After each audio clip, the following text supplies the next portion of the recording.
Hello, hi, namaste. This is Arvind Dwivedi, and welcome to the another video of my YouTube channel. Here I am going to start the exercise corner number 2. इसके पहले video में हमने exercise corner number 1 complete किया था। 5 question समझे थे, अच्छे से इंपॉर्टेंट क्वेश्चन समझे थे जो टाइप के क्वेश्चन एग्जाम्स में आस्क किए जाते हैं आप लोगों से। अब आते हैं एक्सरसाइज कॉर्नर नंबर 2 पे। आज फिर 5 क्वेश्चंस के साथ रेडी हूं मैं। स्टार्ट करते हैं अपने पहले क्वेश्चन के साथ। अपना पहला क्वेश्चन है, क्या है अपना पहला question?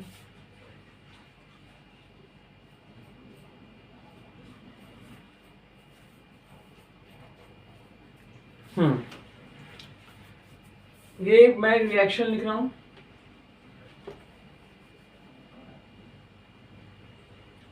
To lead oxide in a solid state, carbon in a solid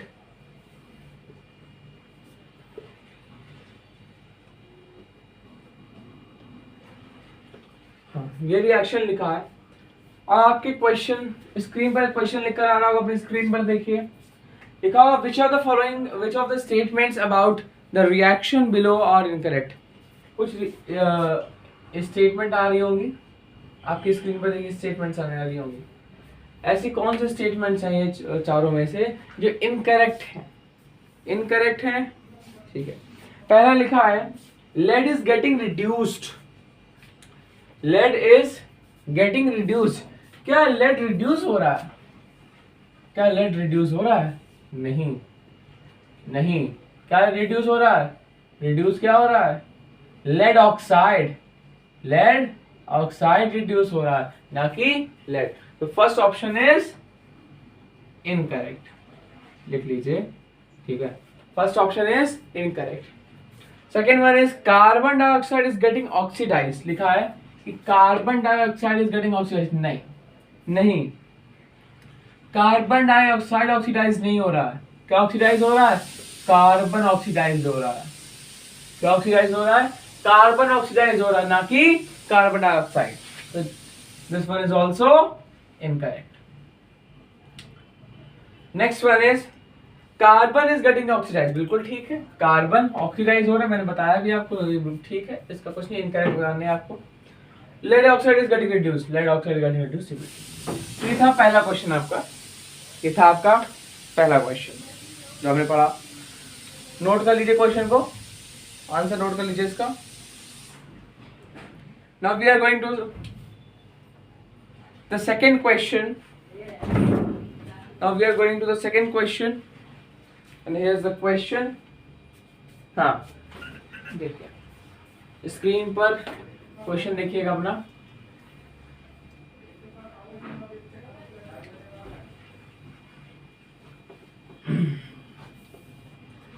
So here's a question number 2। लिखा है स्क्रीन पे देखिए, which among the following changes are exothermic और endothermic in the nature। अब कुछ चेंजेस लिखूंगा, उसको बताना है आपको वो चेंजेस जो है वो एक्सोथर्मिक है कि एंडोथर्मिक है। तो पहला चेंज लिखता हूं, डिकम्पोजिशन ऑफ फेरस सल्फेट। पहला चेंज क्या है? Decomposition of ferrous sulphate.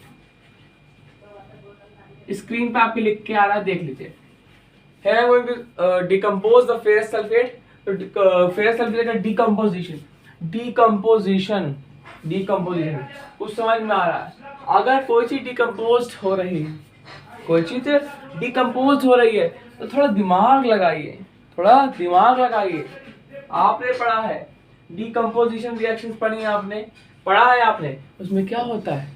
उसमें क्या होता है? एनर्जी लेते हैं हम लोग, एनर्जी लेते हैं, हीट लेते हैं, तब प्रोडक्ट मिलते हैं हमको, तब प्रोडक्ट मिलता है। यानी बात ये है कि जब आप FeSO4 फेरस सल्फेट, मैंने बोला ना, स्क्रीन पर देख रहे हैं ना आप लोग कि बोला डिकम्पोजिशन ऑफ फेरस सल्फेट में क्या करते हैं? ये फेरस सल्फेट है, इसको जब आप हीट करोगे, यानी हीट कर रहे हैं, यानी क्या हो गया? हमें बस इतना ही पता करना था, क्या ये एंडोथर्मिक होगा। क्यों? क्योंकि ये डिकम्पोज हो रहा है। ये एंडोथर्मिक रिएक्शन, ये एंडोथर्मिक रिएक्शन है, कि एंडोथर्मिक रिएक्शन है। अगर इस रिएक्शन करना चाहते तो कर लो आप, Fe2O3 ऐसे उसकी कोई नीड नहीं है, बस समझ में आना चाहिए रिएक्शन कौन सी है।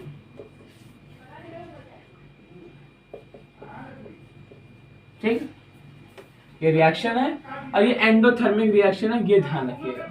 ठीक है, ये रिएक्शन है एंडोथर्मिक। ठीक है, तो सेकंड नंबर पे आते हैं। तो सेकंड नंबर आपका है, सेकंड नंबर स्क्रीन पर देखिए अपने, वो है डाइल्यूशन ऑफ सल्फ्यूरिक एसिड। अच्छा, अब सल्फ्यूरिक एसिड का डाइल्यूशन करो, सल्फ्यूरिक एसिड को डाइल्यूट करो, डाइल्यूट करो, डाइल्यूट करो, यानी डाइल्यूट करना मतलब उसको डाइल्यूट करो, पतला करते जाओ, डाइल्यूशन करो, उसका कंसंट्रेशन खत्म करो, लेस कंसंट्रेटेड बनाना है, डाइल्यूट ज्यादा करना, यानी पानी में मिलाना है, यानी पानी में। अच्छा, ये बात आती है, या तो पानी में मिलाओ, या तो पानी में मिलाओ, या उसको पानी में मिलाओ, ये थोड़ा चीज है। अब आप देखो, एसिड है, उसको पानी में मिलाओगे या पानी को एसिड में मिलाओगे, एसिड को पानी में मिलाओगे या पानी को एसिड में मिलाओगे। अब ये बहुत ही अच्छी चीज मैंने बताई, क्या कि एसिड को पानी में मिलाओगे या पानी को एसिड में मिलाओगे। कोई जवाब है इसका आप लोगों के पास? नहीं है तो दिस इज द होमवर्क, आज का होमवर्क यही है। मैं रोज होमवर्क देता हूं, आज का होमवर्क यही है आपका। इसका आंसर फाइंड आउट कीजिए, आपके बुक्स में है, इसको समझिए, इस टॉपिक को। ये एक अच्छा टॉपिक है, कोर्स से हटके, सिलेबस से हटके। जब एसिड को पानी में मिलाओगे या पानी को एसिड में मिलाओगे। चलो, हमने क्या कहा, डाइल्यूशन ऑफ सल्फ्यूरिक एसिड। तो सल्फ्यूरिक एसिड का डाइल्यूशन कर रहे हैं, H2SO4, सल्फ्यूरिक एसिड और डाइल्यूशन। अच्छा, ये मान लो हमने किया। जब डाइल्यूशन करोगे ना तो एनर्जी उसकी निकले, क्योंकि उसको आप डाइल्यूट कर रहे हो, एनर्जी निकलेगी ना, कि एनर्जी देनी पड़ेगी।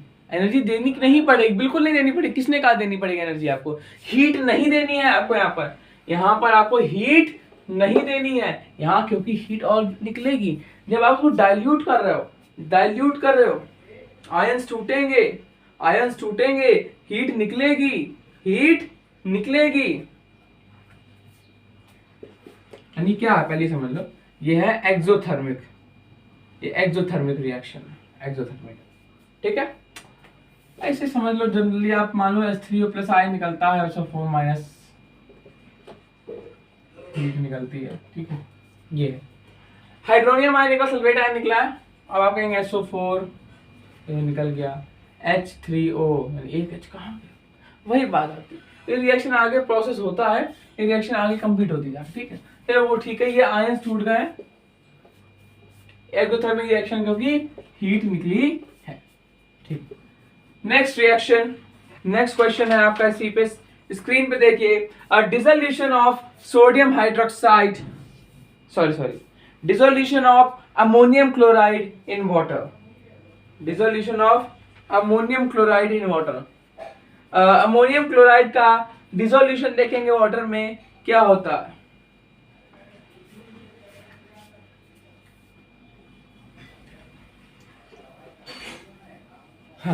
सोडियम क्लोराइड का वाटर में डिसोल्यूशन देखिए। मानिए सोडियम क्लोराइड है आपके पास, सॉरी अमोनियम क्लोराइड का वाटर में डिसोल्यूशन है, इसको डाइल्यूट करना, ऑब्वियस सी बात। मान लीजिए अब आप जानते हो पानी मिला रहे हो, पानी में तो मिला ही रहे हो ना, अब यहाँ लेकिन आप सोच रहे हो कि एक्सोथर्मिक होगी, नहीं भाई साहब, ये एंडोथर्मिक रिएक्शन है, ये आप एंडोथर्मिक रिएक्शन कर रहे हो, समझो कैसा, ये एंडोथर्मिक है। हीट आप देंगे इसको, क्या है NH4Cl को, जब इसके देखो NH4Cl जब पानी में जाएगा तो आप सब जानते हैं कि NH4+ और Cl- आयन देगा। ठीक है, और H+OH-, तो जब ये पूरा H+ और OH- इसी में मिलेंगे। ठीक है, पानी है ऑब्वियसली, उसमें होंगे ये आयन। तो ये क्या करता है कि NH4 जो है OH का संबंध बनाता है और HCl निकल जाता है, यानी कि क्या होता है, NH4OH और HCl। अब देखिए ये क्या है, ये एक वीक बेस और ये एक स्ट्रॉन्ग एसिड है। वीक बेस स्ट्रॉन्ग एसिड मिलेंगे आपको, वीक बेस स्ट्रॉन्ग एसिड मिलेंगे। It is endothermic reaction, it is an endothermic reaction, it is an endothermic reaction. Yes, तो नेक्स्ट आगे देखते हैं। आगे है आपका सब्लिमेशन ऑफ ड्राई आइज। अच्छा, ये तो बहुत सिंपल है। Sublimation of dry eyes, sublimation Hindi medium के लिए होता है ऊर्ध्वपातन। मैं ऐसे ही बता दे रहा हूं, ऐसे ही बता दे रहा हूं। सब्लिमेशन के लिए, सब्लिमेशन अगर होता है तो क्या होता है, हमेशा ध्यान रखना, एंडोथर्मिक होता है। सब्लिमेशन होता है तो हमेशा ध्यान रखिएगा, और reaction endothermic. Sublimation of dry ice Hindi medium के लिए शुष्क बर्फ का ऊर्ध्वपातन, शुष्क बर्फ का ऊर्ध्वपातन। चलिए ठीक है, तो आपका क्वेश्चन नंबर 2 कंप्लीट होता है। बढ़ते हैं क्वेश्चन नंबर 3 की ओर। Is question number 3। Question number 3 है आपका, आपकी स्क्रीन पर। बहुत अच्छा क्वेश्चन है, अब सुनिएगा क्या है question. Identify the reducing agents in the following reaction. अब कुछ रिएक्शंस दे रहा हूं, तो रिड्यूसिंग एजेंट आपको फाइंड आउट करने हैं। ठीक, तो पहला देखिए, पहली रिएक्शन है आपके पास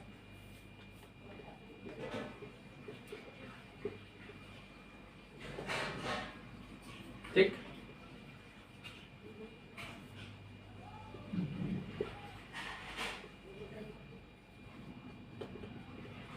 अच्छा ये बताइए, रिड्यूसिंग एजेंट्स क्या होते हैं, आपको पता ही होगा ना।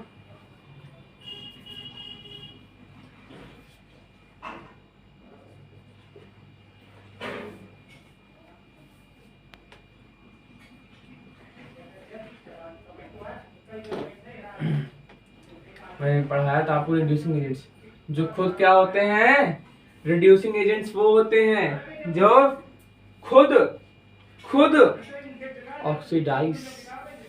ऑक्सीडाइज होते हैं और दूसरे को रिड्यूस कर देते हैं। ये खुद ऑक्सीडाइज जाते हैं और दूसरों को रिड्यूस कर देते हैं, वो होते हैं रिड्यूसिंग एजेंट्स, वो होते हैं रिड्यूसिंग एजेंट्स। कार्बन मोनोऑक्साइड से रिएक्ट कर रहा है आयरन बार। अब ये सब रिएक्शन जो दिख रही है ना आपको, ये जितनी रिएक्शन लिख रहा हूँ सब एग्जाम्पल है किसी ना किसी रिएक्शन की जो मैंने आपको पढ़ाया था, अब आपको ये भी पता, आपको पता होना चाहिए कौन कौन सी रिएक्शन है। ठीक है, दो मिलते हैं तो एक बनता है, कौन सी रिएक्शन है आप जानिए, मैंने बताया था ना। रिएक्टेंट दो होंगे, प्रोडक्ट एक मिलेगा, वैसे ही बताया था। अब समझिए आप रिएक्शन कौन सी होती है अपना। Last reaction 4NH3 plus 5O2 4NO nitroso. तो पहली रिएक्शन दिख रही है आपको स्क्रीन पर, बोर्ड पर देखिए, 2H2 प्लस O2 2H2। अब बताना है इसमें क्या है जो रिड्यूसिंग एजेंट है, आपको रिड्यूसिंग एजेंट बताने हैं। क्या रिड्यूसिंग एजेंट्स जो ऑक्सीडाइज होता है। रिड्यूसिंग एजेंट्स क्या होते हैं, जो खुद ऑक्सीडाइज होते हैं, और अगले वाले सब्सटेंस को रिड्यूस करते हैं। वो क्या होते हैं, वो होते हैं रिड्यूसिंग एजेंट्स होते हैं। That is the process. इसमें क्या है रिड्यूसिंग एजेंट, इसमें रिड्यूसिंग एजेंट क्या, कौन है जो खुद ऑक्सीडाइज हो रहा है, दूसरे को रिड्यूस कर रहा है, कौन है, दिख रहा है ना भैया, ये है हाइड्रोजन, इसको ऑक्सीजन मिल रहा है, यानी जाके उसको ऑक्सीजन मिल गया, यानी ये ऑक्सीडाइज हो गया, ऑक्सीडाइज हो रहा है, यानी रिड्यूसिंग एजेंट कौन है यहाँ पर, हाइड्रोजन। हाइड्रोजन कौन है? रिड्यूसिंग एजेंट है यहाँ पर। हाइड्रोजन कौन है? Reducing agent. ये सिंपल आ गया। यहाँ कौन ऑक्सीडाइज हो रहा है? अरे भैया यहाँ ऑक्सीडाइज वाटर हो रहा है। कौन हो रहा है? वाटर। वाटर क्या हो रहा है? ऑक्सीडाइज। ऊपर वाले में कौन था? हाइड्रोजन। Fe2O3 अरे अरे अरे कार्बन मोनोऑक्साइड ऑक्सीडाइज हो गया। कार्बन मोनोऑक्साइड ऑक्सीडाइज हो गया। कार्बन मोनोऑक्साइड ऑक्सीडाइज हो गया। D number, last number. यानी क्या है यहाँ पर? ये ऑक्सीडाइज हुआ यानी कि क्या है? रिड्यूसिंग एजेंट है। ये क्या है? रिड्यूसिंग एजेंट है।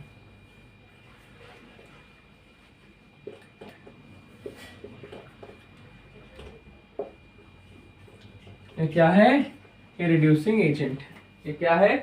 ये रिड्यूसिंग एजेंट है।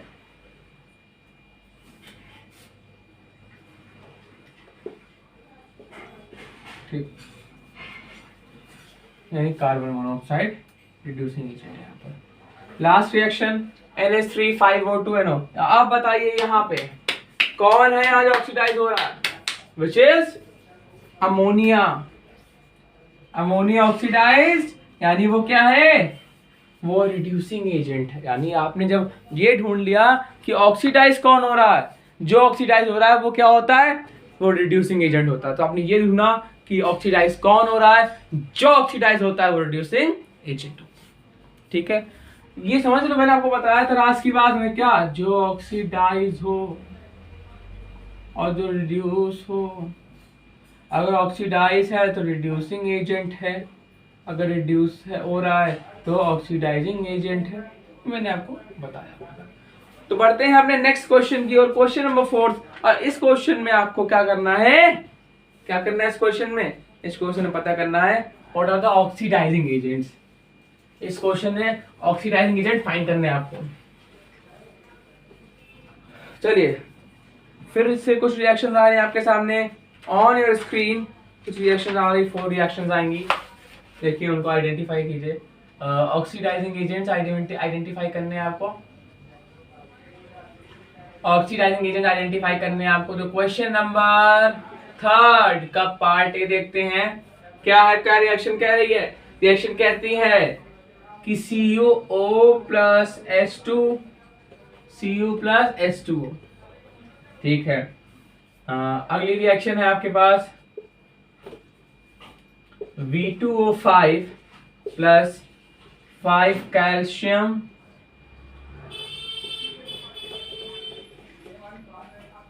ठीक है, चलिए सी नंबर आपके पास आता है। क्या आता है? CuSO4 plus Zn gives ZnSO4 plus CO। D number आपका है। डी नंबर आपको देखते हैं हम। लेड ऑक्साइड Pb3O4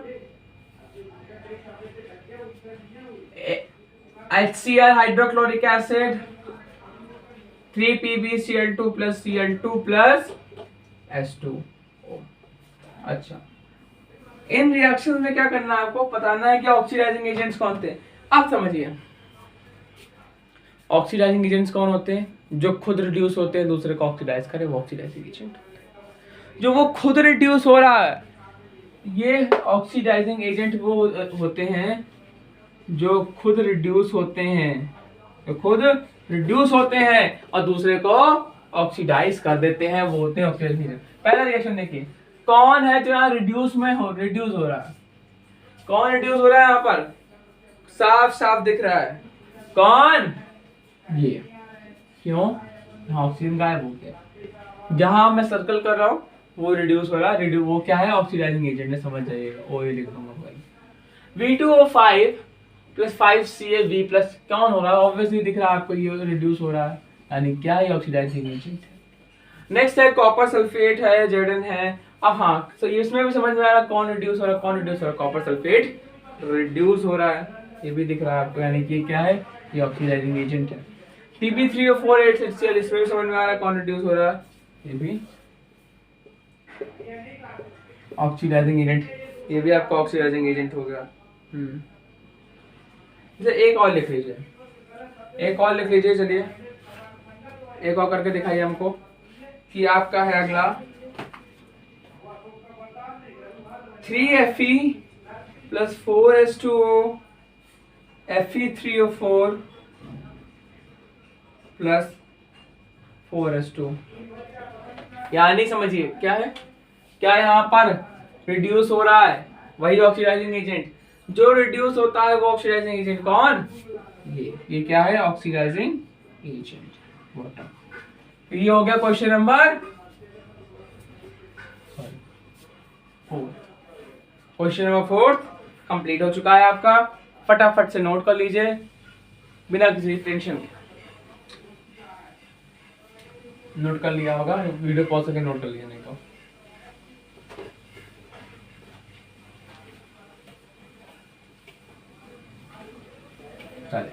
तो here the last question on short question, very short question, बहुत ही शॉर्ट क्वेश्चन है ये आपका पास, वेरी शॉर्ट समझिए इसको।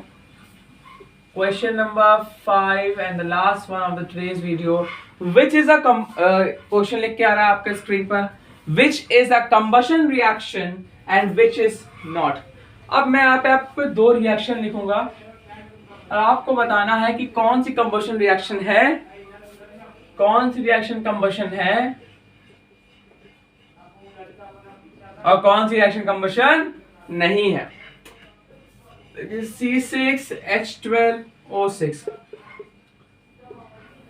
कंबशन रिएक्शन क्या होती हैं, पढ़ रखी हैं, रिमाइंड कीजिए, जल्दी रिमाइंड कीजिए, जिसको ध्यान नहीं आ रहा जल्दी रिमाइंड कीजिए मन में अपने,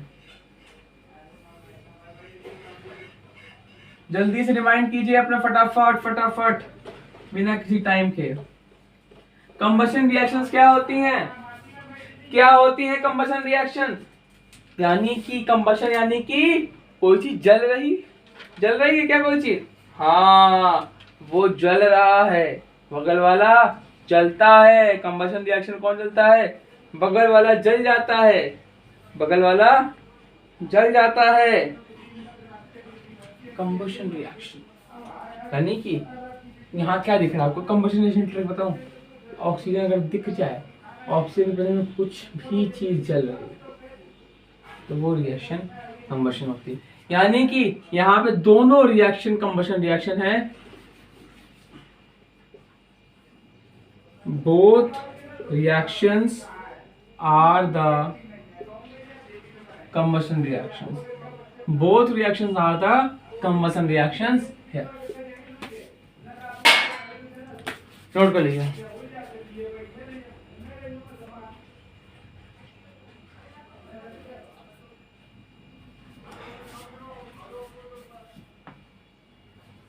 So this is all for today's video.